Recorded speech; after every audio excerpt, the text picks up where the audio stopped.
फैसला जो कुछ भी हो हमें मंजूर होना चाहिए। फैसला जो कुछ भी हो हमें मंजूर होना चाहिए। जंग हो या इश्क हो भरपूर होना चाहिए। इस वक्त राहत इंदौरी का शेर बहुत याद आ रहा है, क्योंकि जंग और प्यार अक्सर बराबरी वालों में किया जाता है। अगर दुश्मन को एक तमाचा मार दिया जाए तब भी उसे मारना ही कहा जाएगा, और अगर 100 तमाचे जड़ दिए जाए तो भी इसे मारना ही कहा जाएगा। पर जंग में तमाचे की कोई कीमत नहीं होती। जंग में खून बहते हैं, और जंग में खून से ज्यादा बारूद की कीमत होती है। पर जंग तब ज्यादा खतरनाक मुकाम पर पहुंच जाती है जब जंग में बराबरी वालों से हो रही होती है। जब जंग में मुकाबले के लिए दुश्मन भी टक्कर का हो, तब कहते हैं कि आओ लड़ हमसे जंग और हमें मार कर दिखा दो। इस वक्त हमास और इजराइल के बीच जारी जंग में बेचारे मासूम फलस्तीनी मारे जा रहे हैं। पर अब पूरी दुनिया को मालूम हो चुका है कि हमास से बदला लेने के बहाने अमेरिका की शह पर इजराइल अपने खतरनाक मंसूबे को अंजाम दे रहा है, जैसा वो बीते 70 सालों से करता आ रहा है। लेकिन अब जंग के हालात बदल रहे हैं, अब जंग की सूरत बदल रही है। अब जंग हमास और इजराइल से निकल चुका है, और अब मामला तीसरी आलमी जंग की तरफ बढ़ रहा है, क्योंकि अब इस जंग में चीन भी हाथ आजमाने के लिए कूद चुका है। चीन ने अपने जंगी जहाज यानी वॉरशिप को मिडिल ईस्ट में भेज दिया, जिसके बाद अब हालात बदलने लगे हैं। ऐसे में अमेरिका और इजराइल को अपनी नजरें चुराकर भागनी पड़ सकती हैं। पर बात सिर्फ यहीं तक नहीं है, बल्कि इजराइल चीन और अमेरिका से बहुत दूर तक निकल चुकी है। अब फिलिस्तीन का पूरा मामला अमेरिका परस्त और अमेरिका मुखालिफ जंग में तब्दील हो चुका है। एक तरफ इजराइल के अमेरिका और दूसरे नाटो के तमाम चेले चपाटी, तो वहीं दूसरी ओर हमास की तरफ से हिजबुल्ला, रूस, चीन, इराक, तुर्की और नॉर्थ कोरिया की दमक से मिडिल ईस्ट ही नहीं बल्कि पूरी दुनिया खतरे का नाम सुनाई दे रहा है। और इस जंग के लिए इजराइल नहीं बल्कि अमेरिका को जिम्मेदार माना जाएगा। मतलब बदलने लगा है वक्त, बदलने लगे हैं जज्बात, बदलने लगे हैं दुश्मनों के मिजाज, बदलने लगे हैं शांति दूत अमेरिका के ख्यालात, और बदलने लगे हैं सरहदों के हालात। सलाम, नमस्ते, सत श्री अकाल। मैं हूं आपके साथ हर्षिता मिश्रा और आप देख रहे हैं टाइम्स में। कहते हैं कि इश्क और जंग में हमेशा बराबरी वालों में होनी चाहिए। मतलब जंग में मजा तभी आता है जब दुश्मन बराबरी वाला हो। अब तक जालिम और मजलूम के बीच जंग में जालिम की फतह होने की गुंजाइश ज्यादा होती है, पर अब कमजोर के साथ कई मुल्क खड़े हो गए हैं, और अब अमेरिका और उसके तमाम यार दोस्तों की खाट खड़ी होने लगी है, क्योंकि अब चीन ने अपना जंगी बेड़ा समंदर में उतार दिया है, और ये जंगी बेड़ा अब फिलिस्तीन की मदद के लिए मिडिल ईस्ट में पहुंच चुका है। जिसके बाद अमेरिका के सबसे बड़े बुजुर्ग सदर जो बाइडेन का सिर चकराने की नौबत आन पड़ी है।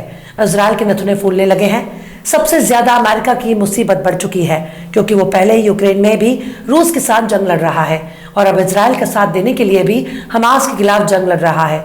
हाँ, ये बात अलग है कि अमेरिका ने अपने सैनिकों को जंग में नहीं उतारा, पर अमेरिका का मतलब ही इजराइल है और इजराइल का मतलब ही अमेरिका। इजराइल कभी भी अकेला नहीं रहा, क्योंकि जिन लोगों ने उसे पैदा किया वो लोग हमेशा इजराइल का साथ देते आ रहे हैं। आज का दौर वो दौर नहीं है जिसे 6th डे वॉर कहा जाता है, जिसमें इजराइल ने अरबों को हराया था। उस वक्त भी इजराइल अकेला नहीं था। इजराइल को सुपर हीरो साबित करने के लिए 6th डे वॉर का राग अलापा जाता है। पर अब हालात बदल रहे हैं। अमेरिका और उसकी फेक न्यूज़ और मिस इंफॉर्मेशन को एक्सपोज किए जाने का दौर चल रहा है। अब दुनिया को मालूम हो चुका है कि इंसानी हुकूम और ह्यूमन राइट का नारा लगाने वाला अमेरिका खुद कितना बड़ा गिद्ध है। खासकर फिलिस्तीन के मामले में अमेरिका अपना कच्चा उतार हवा में लहरा रहा है, पर उसे मालूम नहीं है कि कच्चा उतर जाने के बाद दुनिया उसे नंगा देख रही है। खैर, मगरबी नेता नंगे हो जाते हैं तो इसे नंगे होने के पसंदीदा हक के तौर पर देखा जाता है। ताहम अमेरिका के नंगे होने और लिबास तन होने से कोई ज्यादा फर्क नहीं पड़ता। लेकिन जब चीन ने अपना जंगी बेड़ा अमेरिका और इजराइल के मुकाबले में उतार दिया, अब इतिहास भी बदल सकता है। सबसे गौर करने वाली बात यह है कि कुछ दिनों पहले तक चीन का जंगी बेड़ा ओमान के साथ जंगी मश्क में शामिल था, यानी ओमान के साथ मिलकर युद्ध अभ्यास कर रहा था, और फिर अचानक गायब हो गया। कहाँ गया किसी को मालूम नहीं। ऐसे में अब इजराइल और अमेरिका के मुकाबले में चीन अपने 6 जंगी जहाज को मौके पर भेज दिया। अब हिजबुल्ला से इजराइल पहले भी जंग लड़ चुका है।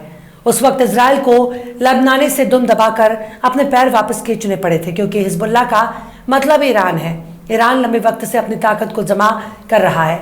ठीक उसी तरह से चीन भी एक मुद्दत से किसी जंग में नहीं कूदा। गजा पर इजराइल के हमले के बाद से ही ईरान खुलकर हमास और फिलिस्तीन के साथ खड़ा है। वो पहले ही कह चुका है कि अगर इजराइल गजा में जमीनी हमला करने के लिए उतरेगा तो फिर ये जंग दूसरे इलाकों तक फैल जाएगी।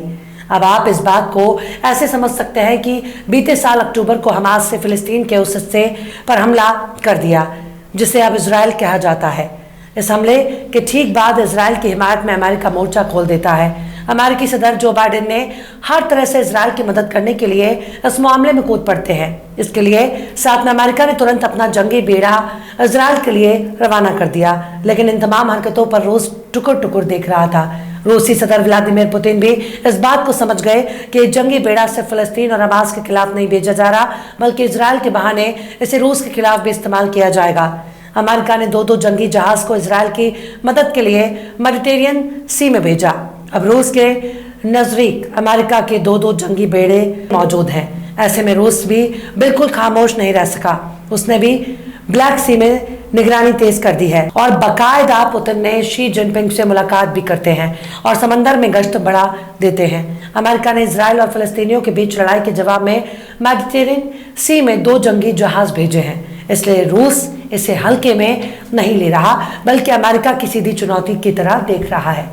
लिहाजा रूस ने किंजल हाइपरसोनिक मिसाइलों के साथ रूसी जंगी जहाजों को ब्लैक सी में गश्त के लिए उतार दिया है। एक तरह से अमेरिका इजराइल की हिमायत में खड़ा है, तो वहीं दूसरी ओर वो रूस को भी समंदरी से निशाने पर ले रहा है। यानी अमेरिका और रूस दोनों ही एक दूसरे को निशाने पर लेकर आमने सामने खड़े हैं। अगर दुनिया के नक्शे पर गौर करें तो मेडिटेरियन और काला सागर सी के दरमियान बहुत ही कम फासला है। यूक्रेन, रूस, जॉर्जिया, तुर्की, बुल्गारिया और रोमानिया बिल्कुल आसपास में मौजूद है। मतलब रूस ना चाहते हुए भी अमेरिका के इस कदम को चुनौती पर ले रहा है और मौका आने पर अमेरिका से दो हाथ भी कर सकता है। वहीं दूसरी तरफ चीन ने अपने 6 जंगी बड़े भी अमेरिका के खिलाफ भेज दिए हैं। सबसे गौर करने वाली बात यह है कि अभी हाल ही में अमेरिका नहीं चाहता कि लेबनान के हिजबुल्लाह से इजराइल को जंग लड़े, क्योंकि इससे हालात बदल जाएंगे। बाइडेन और उनके आला अफसरों ने इजरायली नेताओं से लेबनान में सबसे ताकतवर मिलिशिया हिजबुल्लाह के खिलाफ कोई भी बड़ा हमला नहीं करने की गुजारिश की है, क्योंकि इससे इजराइल हमास जंग में काफी लंबे वक्त खींच सकता है। अगर हिजबुल्लाह से जंग होने लगेगी तब इजराइल और अमेरिका को 2 मोर्चे पर जंग का सामना हो जाएगा। लिहाजा हमास के खिलाफ एक लंबा जंग शुरू हो जाएगा। एक तरह से आप समझ सकते हैं कि हिजबुल्लाह से जंग का सीधा मतलब ही है कि ईरान पर हमला। ईरान हर तरह से हिजबुल्लाह के साथ खड़ा है और हमास को खुलकर अपनी हिमायत भी दे रहा है। इतनी हिमायत अरब के मुल्क खुलकर नहीं दे रहे जितना खुलकर ईरान इस मामले में बोल रहा है। लेकिन अब चीन और रूस दोनों ही अमेरिका के मंसूबे को भांप रहे हैं। लेकिन मिडिल ईस्ट बढ़ते तनाव के बाद चीन की पीपुल्स लिबरेशन आर्मी ने एक गाइडेड मिसाइल डिस्ट्रॉयर समेत 6 जंगी जहाज तैनात कर दिए। इन जंगी जहाजों की मौजूदगी मुश्किल हालात के दौरान इलाकों में चीन के बड़े ऑपरेशन की तरफ इशारा दे रही है। इन जंगी बेड़ों में Zibo type 052D guided missile destroyer, frigate Jingzhou और integrated supply ship Qian Dao शामिल है, जो कि चीनी सेना की 44वीं नेवल एस्कॉर्ट टास्क फोर्स का हिस्सा थे। इजराइल 2 हफ्ते से ज्यादा वक्त से गजा में एयर स्ट्राइक कर रहा है और जमीनी हमले की तैयारी भी कर रहा है। गजा के बॉर्डर पर लड़ाकू टैंक और मिसाइल लेकर खड़ा है, पर जमीन पर उतरने में शायद संकोच कर रहा है। इस जंग में अब तक 5000 फिलिस्तीनी आम लोगों के मारे जाने की खबर है, जबकि इजराइल में 1400 से ज्यादा लोगों ने जाने गंवाई हैं। इजराइल और अमेरिका का अगला कदम रूस और चीन को इस जंग में कूदने पर मजबूर कर सकता है। इजराइल के खिलाफ ईरान लगातार धमकी पर धमकी दे रहा है। खासकर जिस लहजे में ईरान धमकी दे रहा है उससे साफ तौर पर ईरान के मंसूबे को अमेरिका और इजराइल भांप रहे हैं। जमीन पर उतरने के बाद हालात कुछ भी हो सकते हैं। वहीं दूसरी तरफ हिजबुल्लाह भी अपनी ताकत दिखा चुका है, जिसके बाद लेबनान बॉर्डर के आसपास के इलाकों में 27,000 से ज्यादा इजरायली लोगों को इलाका छोड़कर जाना पड़ा। अभी भी हालात कुछ भी हो सकते हैं, पर इतना तो तय है कि सिर्फ आम इंसान ही इस जंग में मारे जाएंगे। अमेरिका इजराइल को इस जंग में फायदा हो या नुकसान, लेकिन आम फिलिस्तीनी के जान की कोई कीमत नहीं बची। अब हालात बदलने का इंतजार करना होगा। बहरहाल चलते चलते आखिर में सारे लुधियानवी ने भी क्या खूब फरमाया है, हम अमन चाहते हैं मगर जुल्म के खिलाफ, हम अमन चाहते हैं मगर जुल्म के खिलाफ। अगर जंग लाजमी है तो फिर जंग ही सही। फिलहाल इस वीडियो में बस इतना ही। वीडियो आपको कैसा लगा कमेंट बॉक्स में जरूर बताइए। वीडियो पसंद आए तो लाइक करें। हमारे वीडियो लिंक को फेसबुक, ट्विटर, व्हाट्सएप पर अपने रिश्तेदार, यार, दोस्तों को भी शेयर करें। और बेबाक, निष्पक्ष, स्वतंत्र पत्रकारिता को सपोर्ट करने के लिए आप हमारे चैनल टाइम्स मेल को जरूर से सब्सक्राइब करें। और हाँ, बेल आइकन की घंटी वाली बटन भी आप जरूर से दबा दें ताकि आपको हमारे आने वाले नए वीडियो की नोटिफिकेशन फौरन ही मिल जाए। फिर मिलते हैं किसी और वीडियो में एक नई खबर के साथ। हर्षिता मिश्रा को दीजिए इजाजत। जय हिंद। तो देख लिया आपने हमारे इस वीडियो को। हमें उम्मीद है कि आपने हमारे वीडियो को लाइक किया होगा और दूसरों को भी शेयर किया होगा। अगर अभी तक आपने हमारे चैनल टाइम्स मेल को सब्सक्राइब नहीं किया है तो जल्दी से सब्सक्राइब कर दें और बेल आइकन भी प्रेस कर दें।